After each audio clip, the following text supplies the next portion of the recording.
Hello everyone, आप सभी का स्वागत है आपके अपने चैनल रैंकर्स क्राफ्ट में। ठीक है, तो जैसा हम सभी लोग जान रहे हैं कि रेलवे आरआरबी एनटीपीसी यूजी का एग्ज़ाम होने वाला है और ज़्यादा समय है नहीं, तो हम लोग जो है परमार एसएससी जीके 4.0 का नोट्स के थ्रू जो है जल्दी जल्दी रिवीजन करेंगे। ठीक है, चूँकि मैथ प्लस रीजनिंग तो 60 नंबर का आता है, बाकी खेला 20 नंबर का आपको जीके में करना है। तो जीके के लिए तो हम लोग को ज़्यादा पढ़ना पड़ेगा, ज़्यादा मेहनत भी करना पड़ेगा, तभी कहीं ना कहीं जाके ज़्यादा इम्प्रूवमेंट होगा हम लोग का। तो हम सोचे हैं कि इसको किया जाए, और बहुत ही दिन बाद जो है वीडियो जो है बना रहे हैं, काफ़ी ही दिन के बाद। तो स्टार्ट बोले सोचे पॉलिटी से कर लें। ठीक है, पॉलिटी डुएबल है, इजी है, करने में थोड़ा आराम लगेगा, किया जा सकता है। ठीक है, तो मेकिंग ऑफ कॉन्स्टिट्यूशन है ये पॉलिटी का पहला चैप्टर जो हम लोग इसको स्टार्ट करने वाले हैं।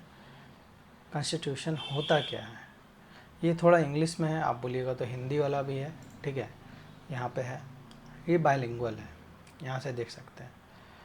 कॉन्स्टिट्यूशन क्या होता है? कॉन्स्टिट्यूशन जो है संविधान कुछ आदर्शों को जो है निर्धारित करता है। ठीक है, और जो भी उस प्रकार के राष्ट्र के देश की नींव बनाता है। ठीक है, जिसकी एक राष्ट्र आकांक्षा करता है, जहाँ सभी लोकतांत्रिक देशों के पास संविधान होने की संभावना होती है। और यह आवश्यक नहीं है कि जिन देशों के पास संविधान है वो सभी लोकतांत्रिक हो, जरूरी नहीं है ऐसा हो। ठीक है, सबसे पहले इंडिपेंडेंस यूएसए को कब मिला था? 4 जुलाई 1776 में। और सबसे पहले कॉन्स्टिट्यूशन का जो ट्रेडिशन है, जो शुरुआत किया था, तो ये भी यूएसए ने ही करा था 1787 में। अदर फॉर्म्स ऑफ गवर्नमेंट देखेंगे, सरकार के अन्य रूप, जैसे सोर्स का कम्युनिस्ट का मतलब होता है क्या? मीन्स इसे हम लोग हिंदी में साम्यवादी बोलते हैं। सोर्सेस और means of production control by government, example जैसे चाइना हो गया, लाओस हो गया, नॉर्थ कोरिया हो गया, क्यूबा हो गया, वियतनाम हो गया। उत्पादन के स्रोत या साधन सरकार द्वारा ये नियंत्रित होते हैं, जैसे कि चाइना हो गया, लाओस हो गया, उत्तर कोरिया हो गया, क्यूबा हो गया और वियतनाम हो गया। फिर टोटलिटेरियन नाम का आता है, जिसे सर्वसत्तावादी बोलते हैं। यह जो है नागरिकों के जीवन पर शासक द्वारा जो है पूर्ण नियंत्रण रहता है। जैसे देख सकते हैं Kim Jong Un, north Korea famous है। ठीक है, तो ये जो है वहाँ का जो शासन व्यवस्था है, आप बोल सकते हैं कि टोटलिटेरियन है। उसके बाद ओलिगार्की क्या होता है? तो ये अल्पतंत्र होता है, मीन्स एक ऐसा शासन जिसमें लोग शासन करते हैं, जैसे ईरान हो गया, रशिया हो गया।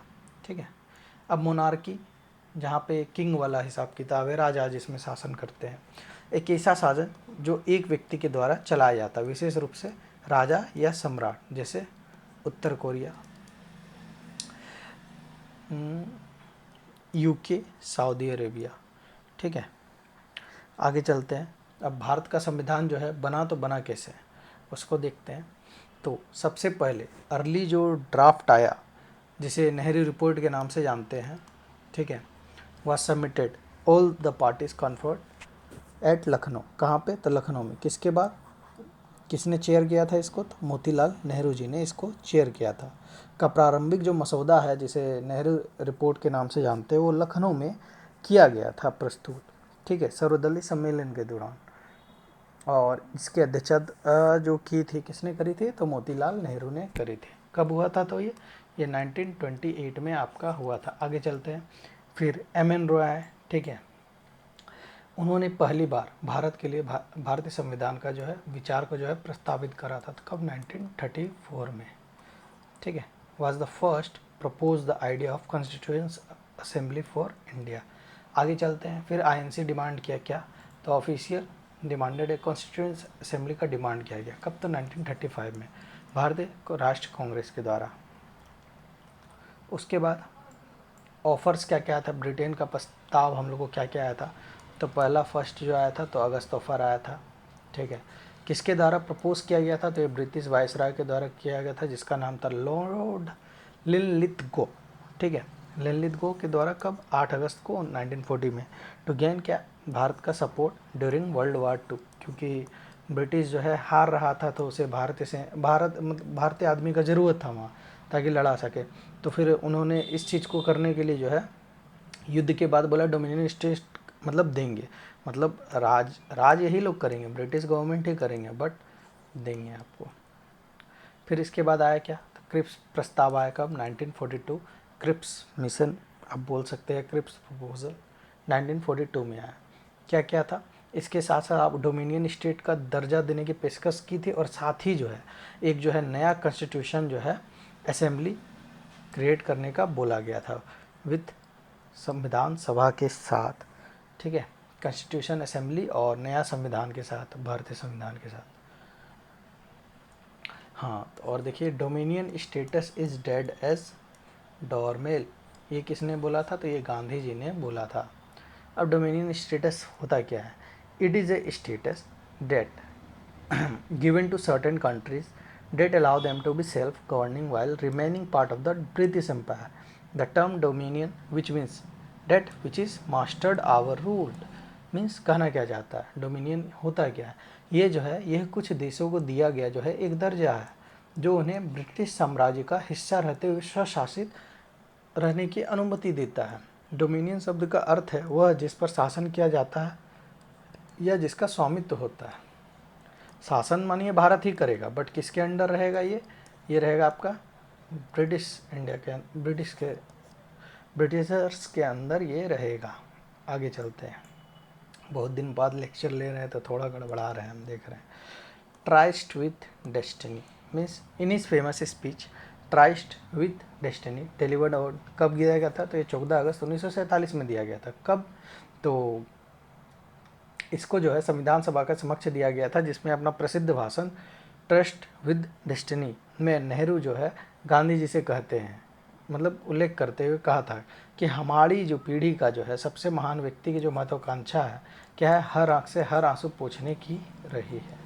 The ambition for the greatest man of our generation has been to wipe every tear from every eye. ठीक है, अब ब्रिटिश से क्या क्या प्रस्ताव आए, चलिए उसको देखते हैं।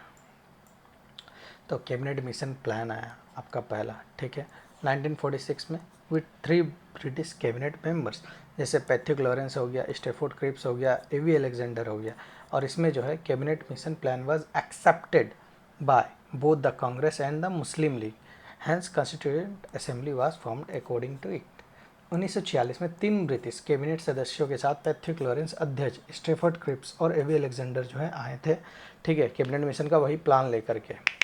और केवल जो है कैबिनेट मिशन योजना को जो है कांग्रेस और मुस्लिम लीग दोनों ने जो है इसको स्वीकार करा था, इसलिए इसके अनुसार जो है संविधान सभा का जो है गठन किया गया था। आगे चलते हैं। अब रीज़न क्या था, रिजेक्शन फॉर फॉर्मल वन, पूर्ववर्ती प्रस्तावों को अस्वीकार करने का कारण क्या था, तो कांग्रेस जो है ने पूर्ण स्वतंत्रता की मांग की थी, लेकिन ब्रिटिशर्स ने जो है डोमिनियन स्थिति की पेशकश की थी, इसीलिए रिजेक्ट कर दिया गया था। फिर आया कैबिनेट मिशन प्लान, प्रोविज़न क्या क्या था, इसमें जो है टोटल जो सीट्स था कितना था, 389 सीट्स था, जिसमें से मनोनीत मीन्स नॉमिनेटेड मेंबर्स कितने थे, तो 93 थे, जो रिप्रेजेंट करते थे किसको, तो प्रिंसली स्टेट को रिप्रेजेंट करते थे, मीन्स रियासतों का प्रतिनिधित्व ये करते थे, ठीक है, ये नहीं आया, ठीक है। और इसमें अगर आप देखिएगा 93 तो नॉमिनेटेड हो गया, फिर आपका 296 जो है आपका इलेक्टेड मेंबर्स थे, जो कि रिप्रेजेंट करते थे ब्रिटिश भारत का ये जो है प्रतिनिधित्व करते थे। तो ये दोनों का जब आप जोड़िएगा तो ये 389 हो जाएगा। अब 296 में कौन कौन था, तो इसमें 11 को जो है आपका गवर्नर का प्रोविंसेस था, ठीक है, 292 में, ठीक है, और 4 जो है आपका 4 member came from chief commissioner province, मतलब ये मुख्य आयुक्त के प्रांतों से आए थे, 4 यहाँ और 292 उधर।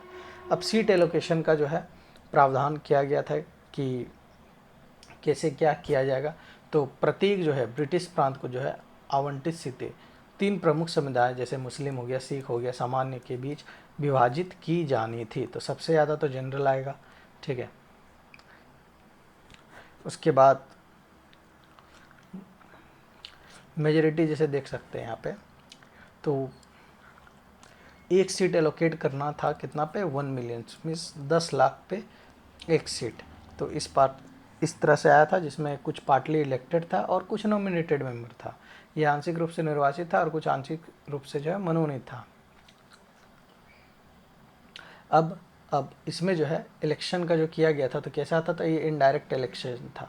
इनडायरेक्ट क्या होता है, डायरेक्ट इलेक्शन जिसमें हम लोग जाके वोट देते हैं, ठीक है। इनडायरेक्ट में क्या होता है कि हम लोग जिनको चुनते हैं, जैसे मान लीजिए आपके एरिया में चुनाव हुआ, आप एमएलए चुने या मेंबर ऑफ पार्लियामेंट जो भी है, ठीक है, वो लोग मतलब इलेक्ट करके आपका जो है चुनते हैं, उन्हीं उसी को जो है इनडायरेक्ट इलेक्शन बोला जाता है, जहाँ पे हमारे द्वारा चुना गया जो मेंबर है वो जो है आगे जो ऊपर का है उनके लिए वो लोग करते हैं।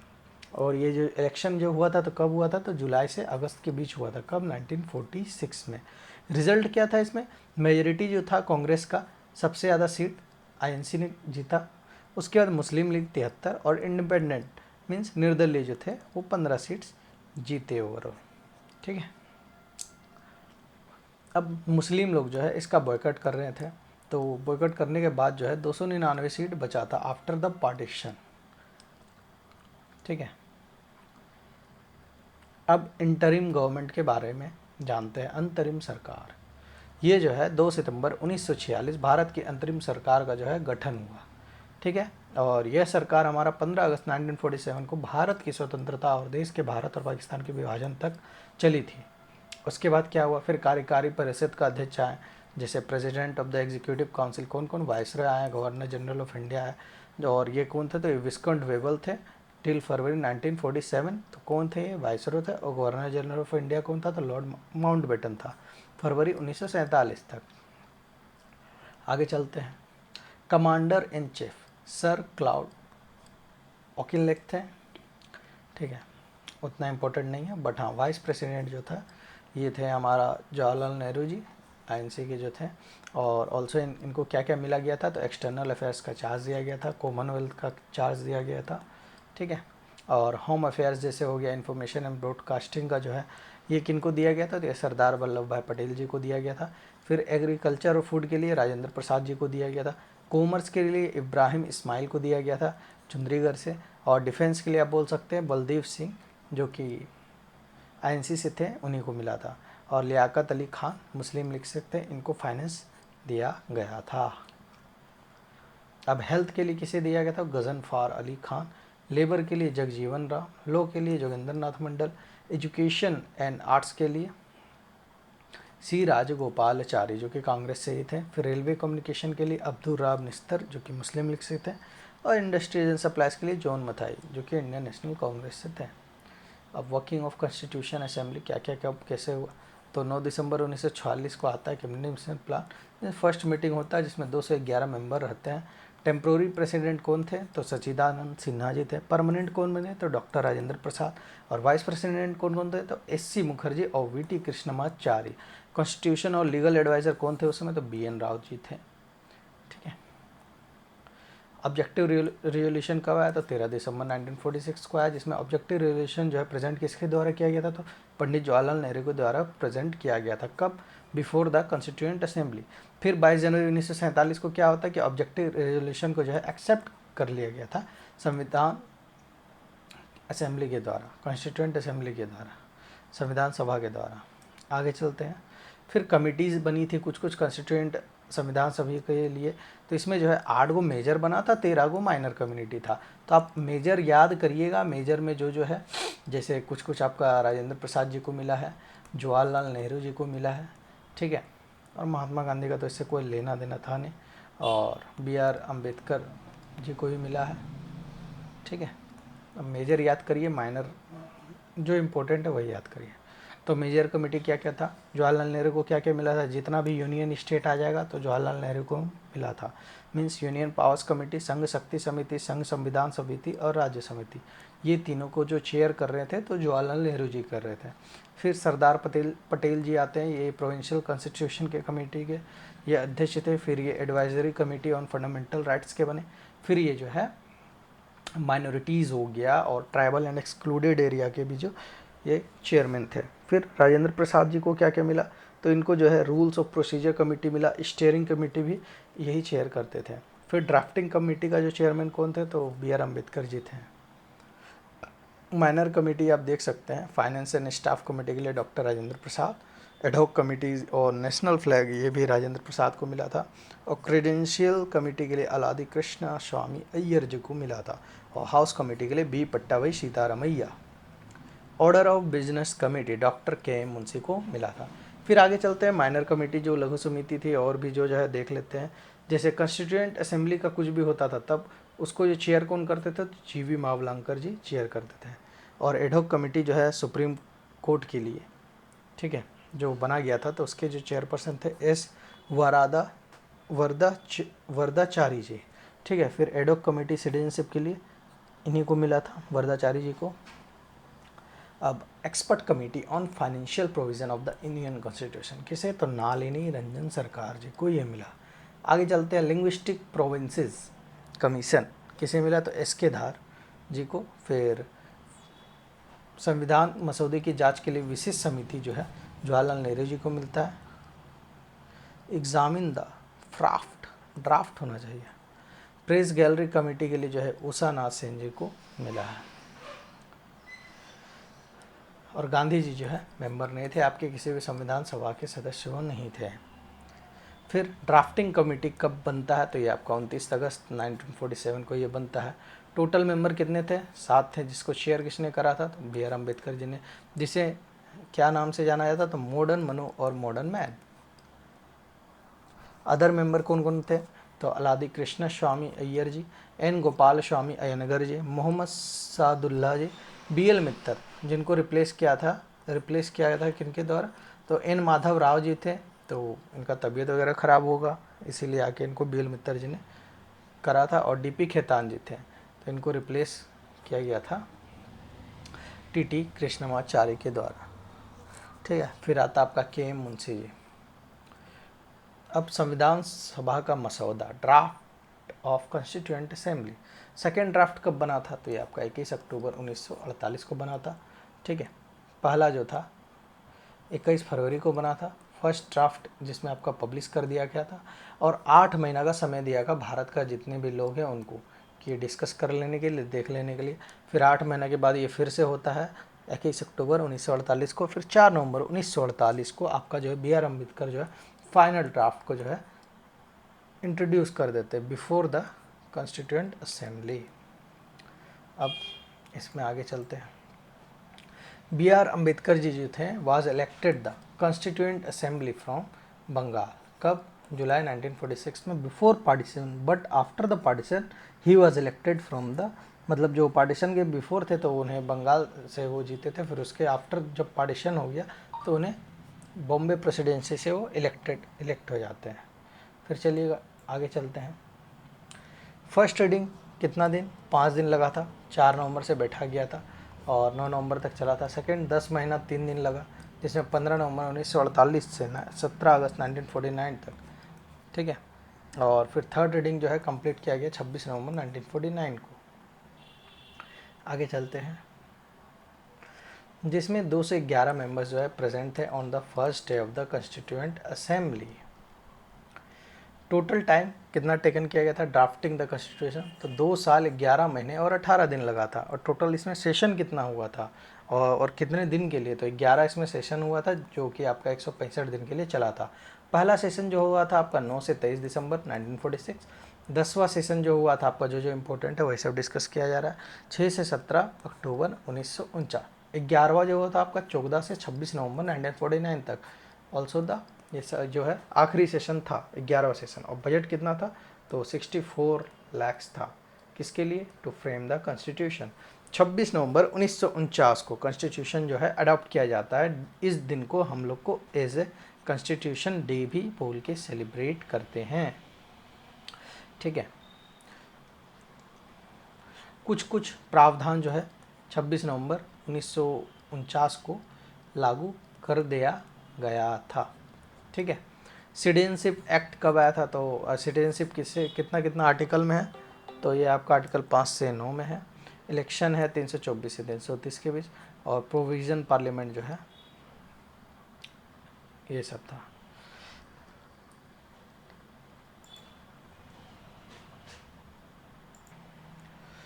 ठीक है। चलिए इम्पोर्टेंट सेशंस को अब हम लोग कवर अप कर लेते हैं।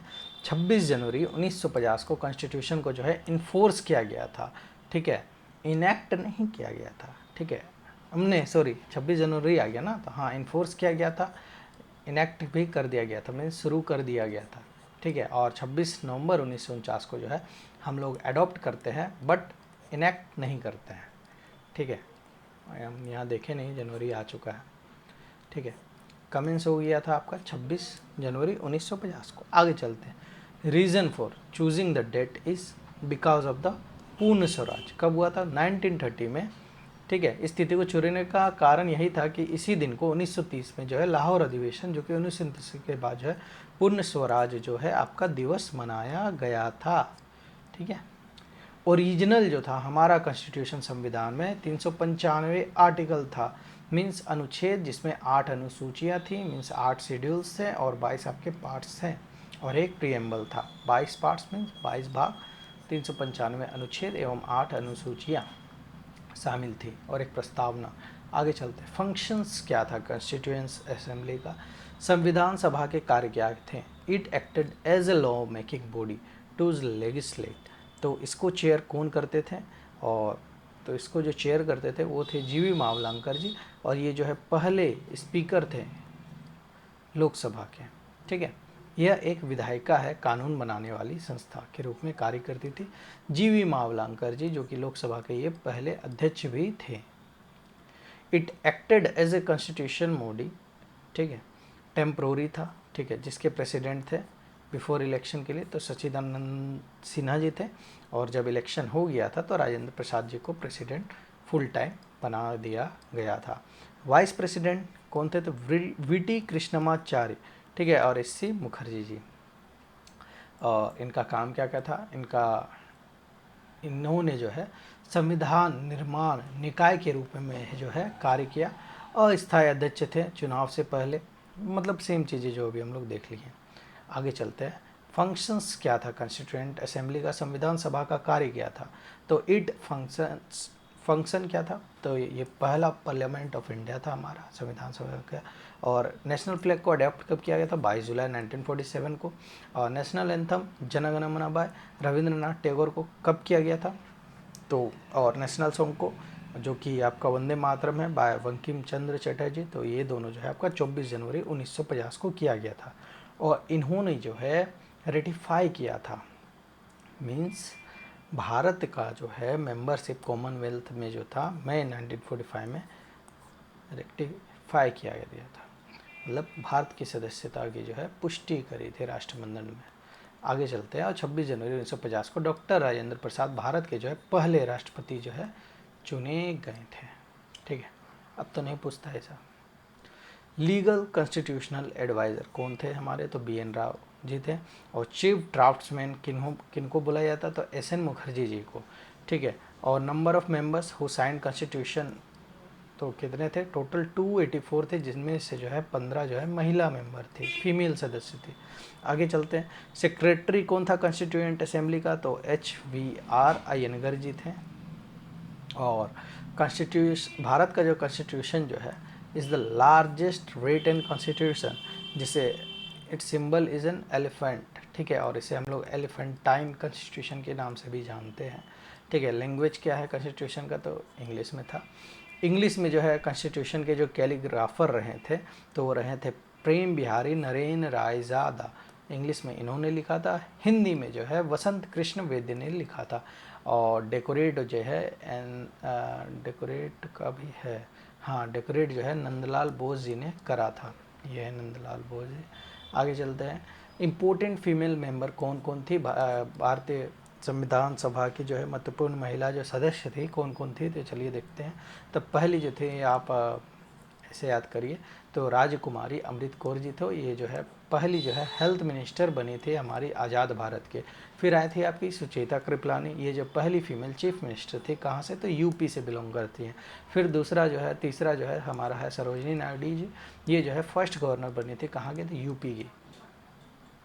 आगे चलते हैं।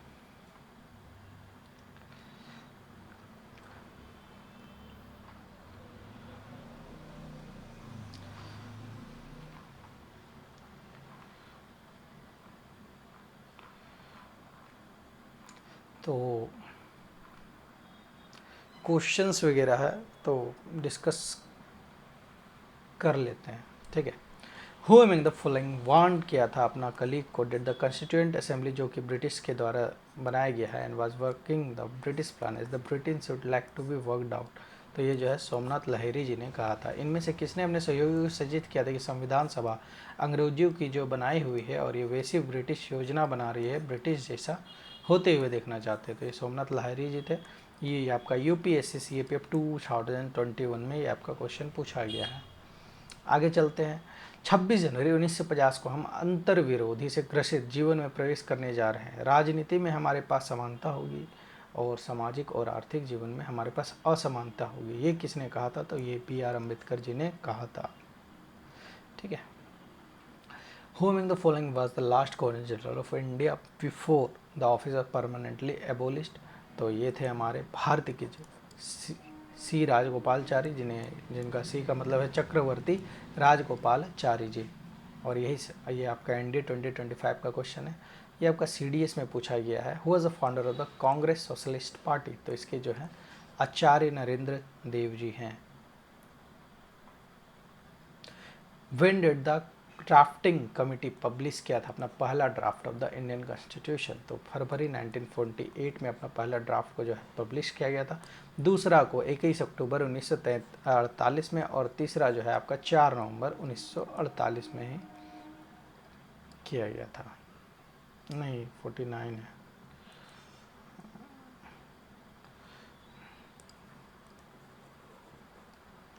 ठीक है।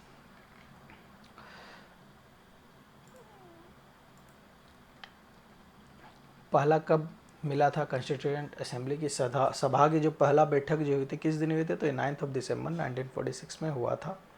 Who headed the credential committee in the constituent assembly? किन्होंने हेड किया था? तो आलादी कृष्ण स्वामी अय्यर जी ने इसको जो है हेड करा था। आगे चलते हैं। The first meeting of the constituent assembly was held on 9 दिसंबर 1946। पहला स्टेटमेंट सही है कि गलत, बताइए। और दूसरा जो है Jawaharlal Nehru was not invited, तो गलत बात है ना, वो तो थे। Statement 1 is true but 2 is 4। आगे चलते हैं। संविधान सभा ने संविधान का जो है तीसरा वाचन कब करा था? तो 14 नवंबर 1949 में करा था। When how many members were there in the Constituent Assembly on 31 दिसंबर 1947? तो 299 मेंबर थे उस समय टोटल, ठीक है।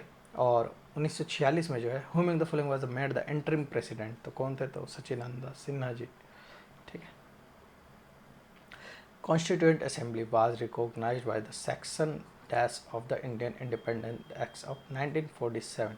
तो आपका 8 का क्लॉज 1 में आपका दिया गया है। Who among the following was the president of the Constituent Assembly? तो डॉक्टर राजेंद्र प्रसाद जी थे। कॉन्स्टिट्यूएंशन का जो है ड्राफ्ट हुआ था 1947 में, तो उसमें रिप्रेजेंटेटिव थे टोटल कितने थे, कितने कास्ट रिलीजन टोटल मिला के कितना था? तो आपका 299 था। When was the 10th session of the Constituent Assembly held? तो ये 6 से 17 अक्टूबर के बीच हुआ था। During the framing of the Indian Constitution, the Constituent Assembly held a total of 11 sessions with the sitting spread over of how many days? तो 165 दिन चला था, ठीक है। He was the first and the last Indian governor of India after the independence. Which of the following is the correctly matched with their leadership role? तो जीवी मामलंकर जी जो है चेयरमैन थे किस चीज़ के? Committee on the function of the constituent assembly, ठीक है। के एम मुंशी जी बिजनेस करते थे, तो ये यहाँ पे गलत है, बी भी गलत है। How many female members were the part of the constituent assembly? ये हम लोग देख चुके हैं, 15 मेंबर थे। Total membership of constituent assembly was 389, of which कितना जो है प्रिंसली स्टेट को रिप्रेजेंट करता था? तो आपका 296 देखे थे और 93 देखे थे, ठीक है। इसमें 292 है और ये आपका 4 है। ये 93 जो है ये आपका प्रिंसली स्टेट्स को जो है रिप्रेजेंट किया करता है। The member of the constituent assembly sign the constitution of India कब साइन किया गया था? 26 नवंबर 1949 को। Who among the following was the chairperson of the drafting committee of the constituent assembly? तो doctor B R Ambedkar ji थे चेयर में। Who was the home minister in the first cabinet of free India? तो home minister जो है सरदार वल्लभ भाई पटेल जी को बनाया गया था। इनिशियली जब भी कॉन्स्टिट्यूशन ऑफ इंडिया को अडॉप्ट किया गया था, और हाउ मेनी आर्टिकल्स और शेड्यूल्स थे? तो आर्टिकल हम लोग देखे हैं 395 थे, 22 शेड्यूल्स था आपका, ओह सॉरी 8 शेड्यूल्स था। In which year was the Indian Press Act a law that granted the government extensive powers to control the press in India passed? ये सब सर क्वेश्चन कराए नहीं है, या बाद में होगा। Who hand calligraphed the original manuscript for the Indian Constitution? तो किसने किया था? तो प्रेम बिहारी नरेंद्र ज़्यादा, ठीक है, ये एडवाइज़र थे। चीफ ड्राफ्ट्समैन बोला जाता है किनको? तो एस एन मुखर्जी जी को। और भारतीय संविधान जो है इफेक्ट में कब आया? तो 1950 में आया, ठीक है। Who is regarded the chief architect of the Indian constitution? तो बी आर अम्बेडकर जी, ठीक है। The national executive of which political party called for the dissolution of the constituent assembly and its re election by adult suffrage, means voting के थ्रू? तो socialist party का हाँ था। चलिए इतना रहने देते हैं, ठीक है।